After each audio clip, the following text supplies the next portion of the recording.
കഴിഞ്ഞ 2 ദിവസമായി ദില്ലിയിൽ തിരക്കിട്ട നാടകീയ നീക്കങ്ങളാണ്. മണിപ്പൂർ മുഖ്യമന്ത്രി ബീരൻ സിംഗിന്റെ രാജി, ഒപ്പം തന്നെ ദില്ലി മുഖ്യമന്ത്രിയെ തിരഞ്ഞെടുക്കാനുള്ള നീക്കങ്ങൾ.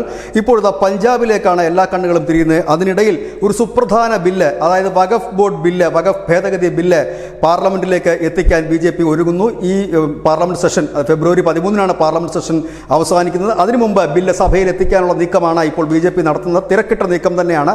JPC റിപ്പോർട്ട് ഈ ബില്ലിന് അനുകൂലമായി അത് കേന്ദ്രത്തിന് ലഭിച്ചു കഴിഞ്ഞിരിക്കുന്നു.